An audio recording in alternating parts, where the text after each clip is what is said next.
अस्सलाम वालेकुम, welcome to my YouTube channel Study Labs. आज के इस लेक्चर में हम डिस्कस करने वाले हैं अमेरिकन लिटरेचर का एक नोवेल एवरीडे यूज़, जो कि लिखा है एक बहुत ही फेमस राइटर ने, एलाइस वॉकर, और ये एक अमेरिकन पोइट भी थी। फर्दर हम यहाँ पे डिस्कस करने वाले हैं बायोग्राफी ऑफ द नॉवल को, उस नॉवलिस्ट को सॉरी, और ओवरव्यू जो है हमारा नॉवल का वो देखेंगे कि नॉवल है किस बारे में, टाइटल सिग्निफिकेंस देखेंगे, हिस्टोरिकल बैकग्राउंड देखेंगे, सिम्बोलिज्म जो नॉवल में सिंबल्स यूज हुए हैं डिफरेंट उनको देखेंगे, थीम्स हैं, कैरेक्टर एनालिसिस है। तो टाइम ना वेस्ट करते हुए लेट्स स्टार्ट। बायोग्राफी की बात करें तो जो एलाइस वॉकर हैं वो एक अमेरिकन ऑथर हैं, पोइट हैं, एक्टिविस्ट हैं, जो कि अपने लिटरेरी वर्क की वजह से बड़ा ज़्यादा जाना जाती हैं। इनके मेजर थीम्स की बात कर लें तो इसमें रेस आता है, जेंडर है, आइडेंटिटी है, सोशल जस्टिस वगैरह है। एलाइस वॉकर का पूरा नाम है एलाइस मेंसेलर वॉकर, और ये 9 फरवरी 1944 में पैदा हुई थी जॉर्जिया यूएसए में। और फर्दर दिस इज समथिंग के जो इनकी फैमिली थी वो एक शेयर क्रॉपर्स में ग्रो अप हुई थी। उन्होंने एक्सपीरियंस किए थे बड़े हार्डशिप्स को, इनइक्वालिटीज़ को, जो कि अमेरिकन अमेरिकन को फेस करनी पड़ी थी सेग्रेगेशन साउथ में। फर्दर बात की जाए तो उनके अगर लिटरेरी करियर को देखें तो लिटरेरी करियर में क्या आता है कि उनका जो पब्लिकेशंस थी, उनके फर्स्ट नॉवल पब्लिश हुआ था 1970 में, द थर्ड लाइफ ऑफ ग्रैंग कॉपरैंड। और ये जो नॉवल था एक्सप्लोर कर रहा था थीम ऑफ ऑब्सेशन को, रेजिलेंस को, अमेरिकन अमेरिकन आइडेंटिटी को, और इसमें वॉकर ने बड़े सिग्निफिकेंटली जो थे कंटेम्प्रेरी जो लिटरेचर उसको वॉइस अप किया। फर्दर इनके कुछ फेमस वर्क्स हैं in love and trouble, stories of the black woman 1973 में, जहाँ पे उन्होंने बड़ी शॉर्ट स्टोरीज हैं जिनको उन्होंने शोकेस किया हुआ है। सेकेंडली उन्होंने एक नॉवल जो था उनका जो one of the famous major work है वह द कलर ऑफ पर्पल 1982 में पब्लिश करवाया गया था, और इसके लिए उन्हें पुलिटाइजर अवार्ड भी मिला था।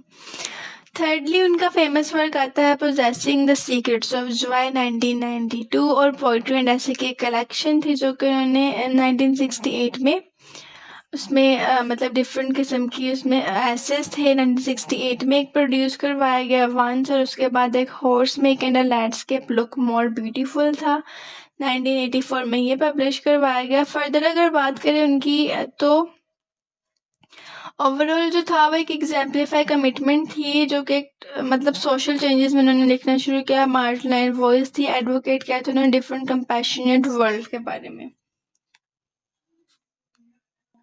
फर्दर अगर बात करें इस नॉवल की एवरीडे यूज तो एलाइस वॉकर ने लिखा था इट्स अ शॉर्ट स्टोरी 1973 में ये पब्लिकेशन करवाई गई थी इसमें। और जो बेसिकली ये नॉवल है ये एक ऐसी फैमिली के बारे में, उनमें एक मदर है, 2 डॉटर्स हैं उनकी, डी एंड मैगी। तो जो इसकी नैरेटर है वो भी मदर ही है। अब इसमें थोड़ी सी वो कॉन्फ्लिक्ट टेंशंस को डिस्कस कर रहे हैं, मतलब डिफरेंट व्यूज़ थे उनके हेरिटेज पे लेके, मतलब जो मैगी और जो मदर हैं उन दोनों के जो व्यूज़ हैं इस बारे में, मतलब उनके हेरिटेज को लेके, उनके कल्चर को, उनकी जो पुरानी चीज़ें उनको लेकर वो अलग व्यू है, और जो डी है उनका एक अलग व्यू है। डी जो है वो एक एजुकेटेड और एक एम्बिशियस वुमेन है, जो कि अपनी फैमिली के आर्टिफैक्ट्स को, डेकोरेशन जो पीसेस है, मतलब जो आर्टिफैक्ट्स है उनको एज अ डेकोरेशन पीस जो है वो डिस्प्ले करना चाहती है। बल्कि जो मैगी है वो थोड़ी सी शाय भी है, और वो डीपली कनेक्टेड है अपने ट्रेडिशन के साथ, वैल्यूज़ के साथ, और उनको प्रैक्टिकली वो यूज़ करना चाहती है, मतलब कि वो उन्हें प्रैक्टिकली अपने यूज़ में लेके आना चाहती है। फर्दर ये कि ओवरऑल जो स्टोरी है इसमें आप कल्चरल आइडेंटिटी देखोगे, फैमिली डायनामिक्स देखोगे, वैल्यू ऑफ हेरिटेजेस आ जाता है इसमें।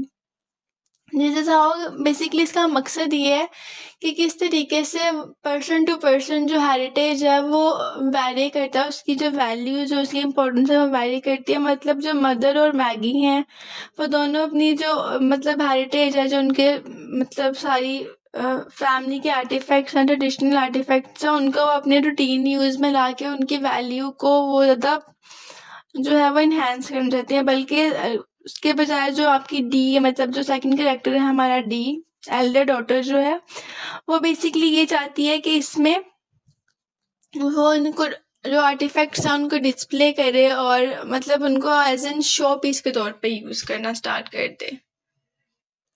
थर्डली यहाँ डिस्कस किया गया है टाइटल सिग्निफिकेंस को। अब यहाँ पे बेसिकली क्या हो रहा है कि जो एवरीडे यूज है it's a very important title. अब यहाँ पे जो एलाइस वॉकर है उसने इसका सिग्निफिकेंस भी कुछ हाईलाइट किया। मतलब इसमें theme of value ordinary things आता है। मतलब किस तरीके से जो आपकी ऑर्डिनरी चीज़ें जो आपकी रोज़मर्रा के एवरीडे ऑब्जेक्ट्स हैं वो एक कल्चरल मीनिंग को किस तरीके से डीपली कैरी करते हैं। फर्दर ये कि जो टाइटल है ये सजेस्ट करता है कि जो ऑब्जेक्ट्स हैं जैसे कि क्विलिट है जो आपकी मतलब वो यूज़ करती है, जो उनकी मतलब एज एन रज़ाई कह लें, या जो फैमिली हेयरलूम्स हैं वो सिर्फ डेकोरेशन के लिए नहीं है बल्कि वो एक अप्रिशिएट करते हैं अपनी डेली लाइफ में, उनको यूज़ करना चाहिए। उन्होंने इस तरीके से उसको अप्रिशिएट किया। अगर कंट्रास्ट की बात करें तो डी के व्यू में जो हेरिटेज है वो कुछ ऐसी चीज़ें जिनको आपको शोकेस करना चाहिए, कलेक्ट करना चाहिए एज एन आर्टिफैक्ट, जो कि एम्फसाइज कर रहे हैं इम्पोर्टेंसली प्रैक्टिकलिटी पे और जेन्युइन चीज़ों पर, कनेक्शंस पर, कल्चर रूट्स पर ओवरऑल। बट यहाँ पे जो अंडरस्कोर किया गया है वो ये कि जो वैल्यू ऑफ हेरिटेज है वो एवरीडे लिविंग चीज़ों में होनी चाहिए। मतलब कि अगर आपको अपने जो पुरानी चीज़ों से इतना ज़्यादा प्यार है तो आप उनको अपने रेगुलर यूज़ में लेके आओ ताकि आपको उनके होने का एहसास होता रहे। सेकेंडली यहाँ पे ये कि जो मैगी और मदर है वो अप्रिशिएट करती है अपने हेरिटेज को ताकि वो उनको एवरीडे ऑब्जेक्ट्स में यूज़ कर सकें। बल्कि जो डी है वो मतलब कि इन सब चीज़ों को देखती है कि जो थिंग्स हैं उनको सिर्फ एज अ डेकोरेशन पीस और आर्टिफैक्ट्स के तौर पे यूज़ किया जाए। और जो बेसिक टाइटल में वो हमें यही रिमाइंड करवा रही है बार बार एलाइस वॉकर कि जो ट्रू वैल्यूज़ हैं वो प्रैक्टिकल यूज़ में ही होती हैं। इमोशनल कनेक्शन भी आपका तभी बनता है जब आप उन्हें प्रैक्टिकल यूज़ में लेकर आओ। फोर्थली बात की गई यहाँ पे हिस्टोरिकल बैकग्राउंड की। तो बेसिकली इसमें था क्या कि जो एलाइस वॉकर है वो मतलब यहाँ पे जब मतलब इन्होंने जो लिखा है ना इसकी बैकग्राउंड आती है आपके सिविल राइट मूवमेंट्स एरा में यूनाइटेड स्टेट में, और ये 1950 से 1960s का जो टाइम पीरियड था उसके दौरान मतलब भी लिखा गया। और मतलब इसमें एक जो सिग्निफिकेंट मतलब इसमें रिफ्लेक्ट कर रहा है कि मतलब उस टाइम में क्या कुछ हो रहा था। मतलब एक सिग्निफिकेंट सोशल और पॉलिटिकल चेंजेस आए थे उस दौरान में, एक रेशियल इक्वलिटी आई थी, सिविल राइट्स आए थे अमेरिकन अमेरिकन्स के लिए। जैसे कि फर्स्ट ऑफ ऑल यहाँ पे डिस्कस किया गया हिस्टोरिकल बैकग्राउंड्स की बात करें तो brown versus board of education के बारे में डिस्कस किया गया 1954 में। मतलब ये एक लैंडमार्क आया था सुप्रीम कोर्ट में जहाँ पे रेस सेग्रीगेशन को ख़त्म किया गया था पब्लिक स्कूल्स में।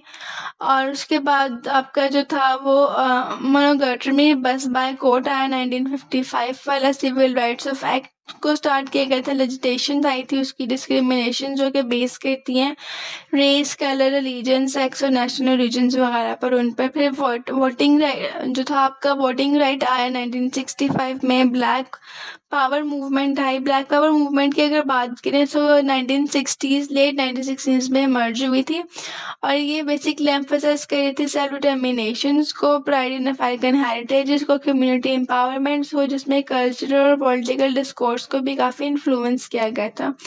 ओवरऑल जो इसका हिस्टोरिकल बैकग्राउंड है वो यही है कि सिविल मूवमेंट राइट्स में जो मतलब इंटरगल कैरेक्टर्स थे उनके पर्सपेक्टिव को डिस्कस करने के लिए एलाइस वॉकर ने ये पूरा नॉवल लिखा था। Sorry this is short story. Further ये कि ये रिफ्लेक्ट कर रही है एक स्ट्रगल जो कि रेशियल इक्वालिटी के बेसिस पर और थी, सोशल जस्टिस के बेसिस पे एक स्ट्रगल थी, कल्चर आइडेंटिटी के मतलब जो कि अफ्रीकन अमेरिकन कम्युनिटीज को फेस करनी पड़ी ड्यूरिंग दैट टाइम। नेक्स्टली यहाँ पे डिस्कस किया गया है सिंबलिज्म के बारे में। सो जो मेजर सिंबल्स हैं इसमें वो क्विलिट है, मतलब नाम है डी का, और द हाउसेस का भी मैं आपको बताती हूँ साथ में कि डी का नाम क्यों सिग्निफिकेंटली इम्पॉर्टेंट है। क्विलिट की बात करें तो जो क्विलिट है वो जस्ट लाइक उसमें स्टोरी में एक सीन है कि वो एक संदूक में से उनकी जो बेटी है डी वो एक क्विलिट निकालती है, मतलब एक रज़ाई निकालती है या एक लिहाफ निकालती है, और वो कहती है अपनी मदर से कि मैंने ये एज एन जो है अपने मतलब लेके जाना है अपने घर में, मैंने वहाँ पे इसको शो पीस के तौर पे सजाना है। बट उसकी मदर और ऑलरेडी कहते हैं कि मैं ये जो क्विलिट है ये मैगी को ऑलरेडी दे चुकी हूँ, उसने अपने रेगुलर यूज़ में लेके आना है। तो वो डी वहाँ पे कहती है कि नहीं ये तो ख़राब हो जाएगा, बट उसकी मदर उसकी बात नहीं सुनते, वो क्विलिट वो मैगी को दे देती है रेगुलर यूज़ के लिए। अब यहाँ पे बेसिकली क्विलिट सिम्बलाइज क्या कर रहा है, वो एक हेरिटेज सिम्बलाइज कर रहा है, फैमिली हिस्ट्री को सिम्बलाइज कर रहा है, इंटरजनरेशनल ट्रांसमिशन को सिम्बलाइज कर रहा है, मतलब कि इंटरजनरेशनल ट्रांसमिशन ऑफ कल्चर, मतलब कि जो कल्चर जनरेशन टू जनरेशन का जो कल्चर ट्रांसफ़र होता है उसके बारे में बात की गई है। फर्दर यहाँ पे रिप्रेजेंट करा है लेबर को, क्रिएटिविटी को, लव ऑफ द वुमेन्स को, for the family who made them. क्विलिट उसके अलावा यहाँ पे अगर मतलब लिटरल मीनिंग लें तो वो सिंबलाइज कर रहा है कंफर्ट को, एक वार्म को, एक सिक्योरिटी को, जो कि प्रैक्टिकल लाइफ में यूज़ करते हो। फर्दर ये कि यहाँ पे इसका एक और एक्सपेक्ट ये है कि ये डी की डिज़ायर्स को शो कर रहा है कि किस तरीके से जो क्विलिट है वो मतलब सुपरफिशियल एप्रिसिएशन ऑफ हेरिटेज को डिस्प्ले कर रहा है, और वो एक कंट्रास्ट दे रहा है मैगी की और मदर की डीपर कनेक्शन के साथ विद देयर फैमिली ट्रेडिशन, कि उनका कितना अपनी फैमिली के साथ डीपर कनेक्शन है।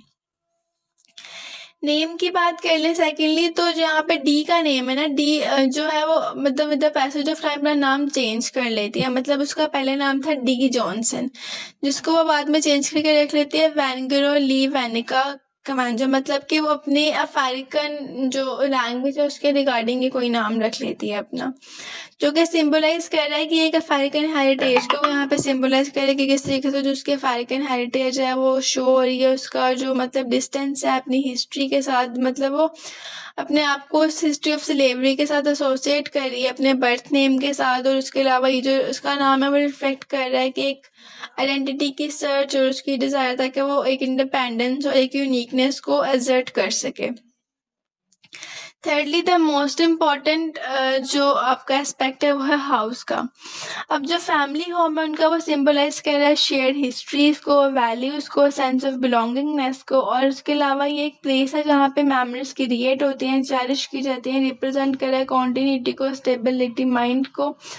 और उसके अलावा ये जो हाउस है ये एक बैटल ग्राउंड के तौर पे भी शो हो रहा है, जहाँ पे कॉन्फ्लिक्ट्स जो है वो काफ़ी ज़्यादा आ चुके हैं, एटीट्यूड्स आ चुके हैं टुवर्ड्स हेरिटेज आइडेंटिटी। पर्टिकुलरली इसमें कुछ इंटरकनेक्शंस आते हैं between D and her family members. इसमें कुछ थीम्स और भी ऐड होते हैं, जैसे कि इसमें एवरीडे ऑब्जेक्ट्स के बारे में बात की गई है, मतलब जो एक जैसे कि डैशर है, एक बटर चर्न है, जो कि सिंबलाइज कर रहा है फैमिली की रूरल लाइफस्टाइल को, उनके कनेक्शंस को टू देयर लैंड्स। और उसके अलावा इसने रिप्रेजेंट करा प्रैक्टिकलिटी को, फंक्शनैलिटी, हेरिटेज आइटम्स को, और उसके अलावा जो इसमें एक डीप डिज़ायर्स हैं इन ऑब्जेक्ट्स को लेकर डी की, उनको, उसके पर्सपेक्टिव को, वैल्यू ऑफ हेरिटेजेस को, ड्रीम एंड एस्पिरेशंस भी इसमें आती हैं। और इसमें एक जो मेन सबसे इम्पोर्टेंट थीम भी है कि the right sorry symbol the civil right movement era, जिसमें वो historical context civil right movement era को शो कर रहा है बेसिकली। इसमें वो सिंबलाइज कर रहे हैं सोशल चेंजेस, एक्टिविज्म को, रेजिलेंस को, और जो करेक्टर्स के पर्सपेक्टिव और उनके एक्शंस जो कि रिफ्लेक्ट हो रहे हैं बॉर्डर थीम ऑफ जस्टिस और इक्वालिटी पर, उनको भी। नेक्स्टली अगर बात करें हम इनके थीम्स की, तो थीम्स बड़े इंपॉर्टेंट हैं इसमें। सो फर्स्ट ऑफ ऑल है कल्चरल हेरिटेज। अब ये जो स्टोरी है ये डिलेव कर रही है एक सिग्निफिकेंस ऑफ कल्चरल हेरिटेज में, और उसके अलावा जो ट्रेडिशंस हैं उनमें, और किस तरीके से वो पास करते हैं थ्रू जनरेशन टू जनरेशन। मतलब यहाँ पे एग्जामाइन कर रहे हैं एक इंडिविजुअल कनेक्शन को और उनके डिसकनेक्शन को with their culture, roots, values, और उनके जो प्लेसेस है प्रिजर्व करने में डिफरेंट ट्रेडिशंस को, उन सब चीज़ों को। आइडेंटिटी एंड सेल्फ डिस्कवरी की बात की गई है नेक्स्ट यहाँ पर। सो बेसिकली फर्स्टली डिस्कस किया गया यहाँ पे फैमिली डायनामिक्स के बारे में। Dynamics means changes. तो अब यहाँ पे डिस्कस ये कर रहे हैं कि जो फैमिली है ये एक्सप्लोर करिए डिफरेंट किस्म के फैमिली के कॉम्प्लेक्स रिलेशनशिप्स को, particularly between your mother and daughters. और जो मदर है वो नरेटर भी है, तो जो कि प्रोवाइड कर दिया कि insight relationships with their D and Y, मतलब जो उनकी डॉटर्स उनके साथ एक रिलेशनशिप को, इसमें थीम ऑफ लव आ जाता है, कॉन्फ्लिक्ट है, understanding with their family units है, नेक्स्टली यहाँ पे बात की गया एजुकेशन एंड एम्पावरमेंट के बारे में। So education and empowerment this is something के जहाँ पे वो प्रेजेंट कर रहे हैं इसको, एजुकेशन को as a tool for empowerment, but वो ऑल्सो एक सोर्स भी है डिस्कनेक्शन का from their cultural roots. D के जो एजुकेशन और जो उसका एक्सपोजर है न्यू आइडियाज के साथ वो कंट्रीब्यूट कर रहा है उसकी चेंजिंग पर्सपेक्टिव को उनके हेरिटेजेस के लेकर, और उसके अलावा उसका जो कंट्रास्ट है विद मैगी वो मोर ग्राउंडेड है ट्रेडिशनल वैल्यूज के साथ है। इसमें ऑथेंटिसिटी आपका एक मतलब थीम ऐड किया गया जो कि एक्सप्लोर कर रहा है differences between your valuing material possessions और जो एस्थेटिक्स है अपील्स के साथ versus your culture and personal significance. D का जो मटीरियलिस्टिक व्यू है हेरिटेज क्लैशेस को लेकर मैगी के साथ उसके बारे में डिस्कस किया गया। मदर का जो एम्फेसिस है इमोशनल हिस्टोरिकल वैल्यूज और पोजेशन का, वो सब चीज़ें इसमें आती हैं। उसके अलावा इसमें कुछ हिस्टोरिकल कॉन्टेक्स्ट आता है सिविल राइट मूवमेंट्स के बारे में, उनका जो बैकड्रॉप है उसके बारे में, जो बॉर्डर सोसाइटल जो इश्यूज हैं वो है हिस्टोरिकल कॉन्टेक्स्ट में। सोशल चेंजेस है, किसी किसी जो सोसाइटी है वो रिफ्लेक्ट कर रही है सोशल चेंजेस को अफ्रीकन अमेरिकन कम्युनिटीज़ में, और उनका जो ऑनगोइंग स्ट्रगल है वो कैसे हो रही है, मतलब इसमें इक्वालिटी कैसे आ रही है, कल्चरल आइडेंटिटी कैसे आ रही है। दिस इज समथिंग जो इसमें डिस्कस किया गया है फर्दर। नेक्स्ट डिस्कस करें तो यहाँ पे बात की गई कैरेक्टर एनालिसिस के बारे में। सबसे पहले हमारे पास कैरेक्टर आता है डी का। अब डी जो है वो उसको एज पोर्ट्रे किया गया, राइटर ने जो पोर्ट्रे किया है वो कॉन्फिडेंट एजुकेटेड और एक एम्बिशियस वुमेन है। अब यहाँ पे जो उसकी मेन डिज़ायर है वो ये है कि वो एम्ब्रेस कर सके अफ्रीकन हेरिटेजेस को और अपने आप पर, बट हेरिटेज को एम्ब्रेस करने के साथ साथ उसका एक डिस्टेंस आ चुका है उसकी हिस्ट्री ऑफ स्लेवरी के साथ जो कि उसकी फैमिली से एसोसिएट है।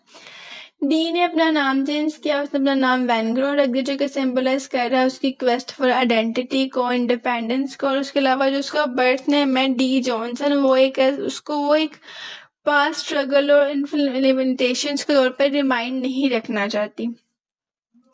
फर्दर ये कि जो डी का करेक्टर है ये एम्बॉडीज कर रहा है tension between modernity and traditions, और इसमें जो वैल्यूज दे रहा है वो कल्चरल आर्टिफैक्ट्स को वो सिंबलाइज किया गया, किस तरीके से वो ओवरलुक कर रही है पर्सनल सिग्निफिकेंस है। और उसके अलावा जो है इसकी जो इंटरेक्शन है विद हर फैमिली वो पर्टिकुलरली जो है वो रिजेंबल कर रही है कि उसकी desire to assert her individuality है। उसके अलावा कॉम्प्लेक्सिटीज जो उसकी फैमिली बॉन्ड में बन चुकी हैं, कल्चरल आइडेंटिटी में बन चुके हैं, इन सब चीज़ों को वो रिफ्लेक्ट कर रहा है। सेकेंडली बात की गई है मैगी के बारे में। मैगी को बड़ा एक शाय और बड़ा रिजीव और deeply connected to their culture heritage के तौर पर पोर्ट्रे किया गया।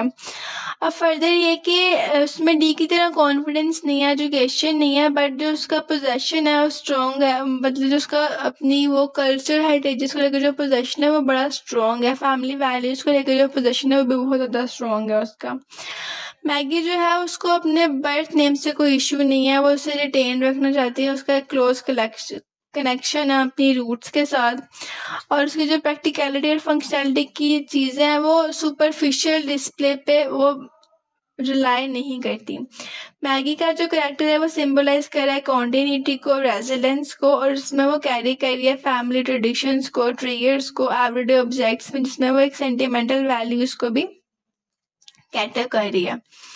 थर्डली यहाँ बात की गई है आपके पास मदर के बारे में। मदर जो है वो नैरेटर भी है और जो नैरेट कर रही है बेसिकली स्टोरी है, इसमें उन्होंने एक फैमिली डायनामिक्स को इनसाइट दिखाया है, कैरेक्टर्स के पर्सपेक्टिव को दिखाया, और जो प्रैक्टिकल वो थोड़ी सी जो मदर है वो थोड़ी प्रैक्टिकल भी है और प्रैग्मेटिक वुमेन है जो कि अपनी ट्रेडिशन को, हार्डवर्क को, टैंगेबल एस्पेक्ट्स ऑफ हेरिटेज को काफ़ी वैल्यू देती है।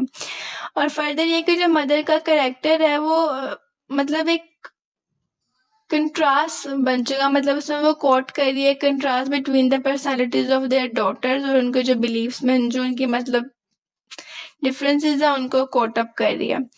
और फर्दर ये कि उसने ट्राई किया है कि वो एक हार्मनी को मेंटेन कर सके जबकि वो ग्रैपल कर रही है between their feelings of pride, frustration, love for both D and Maggi. और थ्रू आउट जो उसका करेक्टर है उसने वो मतलब एक गेन करी है डीपर अंडरस्टैंडिंग को through their family history, struggle, aspiration, और उसकी जो वॉइस है वो ऐड कर रही है एक पर्सनल और intimate dimension to the story, और इसमें वो कल्चरल आइडेंटिटी और फैमिलियल बॉन्ड के थीम्स को भी एक्सप्लोर कर रही है फर्दर। ओवरऑल अगर हम इसकी बात करें जो इनके कैरेक्टर डायनामिक्स हैं एवरीडे यूज में, वो थीम ऑफ हेरिटेज को दिखा रहे हैं, आइडेंटिटी है, फैमिली रिलेशनशिप है, कॉम्प्लेक्सिटीज है, जिसमें आपकी ट्रेडिशन और मॉडर्निटी आ सकती है, ट्रेडिशन वर्सेस मॉडर्निटी का कॉन्सेप्ट आ सकता है इसमें। उसके अलावा जिसमें कैरेक्टर्स हैं वो ब्रिंग कर रहे हैं एक यूनिक पर्सपेक्टिव नेगेटिव्स। और फर्दर ये कि इसमें वो इन्वाइट करें रीडर्स को ताकि वो रिफ्लेक्ट कर सके अपने ऑन एक्सपीरियंसेस में, वैल्यूज के साथ रीडिंग के मतलब उसमें कल्चर हेरिटेज के रिगार्डिंग और पर्सनल आइडेंटिटी के